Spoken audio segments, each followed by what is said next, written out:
اگر اتنے قرضوں سے ہماری حالت ہی بدل جاتی تو ہم شکر ادا کرتے، لیکن ہم تو پہلے سے بھی بدتر ہوتے چلے گئے۔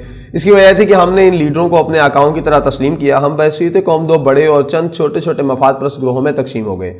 ہم نے ہر اس جھوٹ کا دفاع کیا جو ہمارے ہر دل عزیز رہنما ہمارے سامنے بولتے رہے، اور ہم ان کی کرپشن پر بھی بحثیت مجموعی پردہ ڈالتے رہے۔ ہمارے نجات دہندہ اپنے لیے ایک مخصوص وقت کے لیے مخصوص پارٹی کو منظور نظر بناتے اور پھر اسے نظروں سے گرا کر کسی دوسری کو محبوب بنا لیتے۔ اسی کھیل میں 45 سال بیت گئے اور اس قوم کا پیمانہ صبر سے لبریز ہو گیا۔ انقلابات کی تاریخ سے نظریات کشید کرنے والے بتاتے ہیں کہ ہر قوم کا ایک نقطہ برداشت ہوتا ہے۔ مشہور مصنف، صحافی اور مقرر میلکم گلیڈول نے اس نظریے پر اپنی مشہور کتاب دی ٹپنگ پوائنٹ تحریر کی ہے۔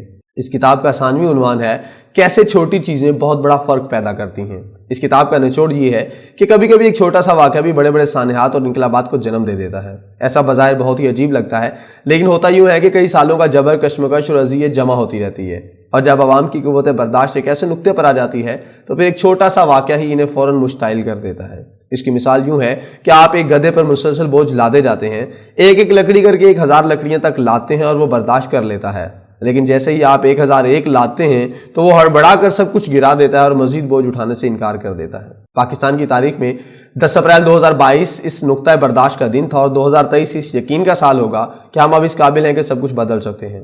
اپنے تمام سیاسی، معاشی اور انتظامی حوالوں سے یہ بدترین سال تھا۔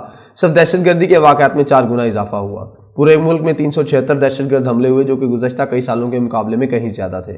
غربت، بے روزگاری، مہنگائی، بیماری اور افلاس میں بے پناہ اضافہ ہوا۔ عوام کی قوت خرید بھی ختم ہوئی اور حکمرانوں کی ہوس اقتدار بھی بڑھتی رہی۔ ملک پورا سال ایک تشویش کے عالم میں رہا، لیکن اس سب کے باوجود پاکستان کی 75 سالہ تاریخ میں نجات دہندوں کے پاؤں تلے سے زمین نکل گئی۔ پہلی دفعہ 17 جولائی 2022 کو ان 20 صوبائی ممبران اسمبلی کی سیٹوں پر الیکشن ہوئے جو پارٹی وفاداریاں تبدیل کرنے پر نااہل ہوئے تھے۔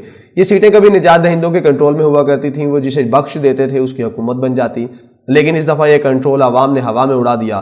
اگلی چال یہ چلے گی کہ وہ 11 کمزور حلقے جن پر پی ٹی آئی کے ممبران جیتے تھے ان کے استعفے منظور کر لیے گئے، مگر عمران خان وہ الیکشن جیت کر سب کو حیران کر گیا۔ نومبر کی 3 تاریخ کو وزیر آباد میں جس طرح کے قاتلانہ حملے میں عمران خان موجزانہ طور پر زندہ بچ نکلا، اس سے اور کچھ ثابت ہوا نہ ہو، یہ محاورہ سچ ضرور ہو گیا، نکارہ خلق کو آواز خدا سمجھو۔ سال کے جاتے جاتے اپنی طاقت مجتمع کرتے ہوئے اپنی توڑی ایم کیو ایم کو دوبارہ جوڑا جا رہا ہے، اور اپنی بنائی ہوئی پارٹی کے اراکین کو دوسری پارٹیوں کو تحفے میں دیا جا رہا ہے۔ یہ سب چلتا رہے گا، لیکن 2022 نے یہ طے کر دیا ہے کہ اس ملک میں ایک نئی تاریخ رقم کر چکا ہے۔ نئے سال کے لیے ارشاد عرشی کے شعر کا یہ مقطع حسب ذیل ہے: تو نے جی بھر کے بہت خود کو بگاڑا عرشی، تو نے جی بھر کے بہت خود کو بگاڑا عرشی، تو میری مان، تو جی بھر کے سنور اب کے برس۔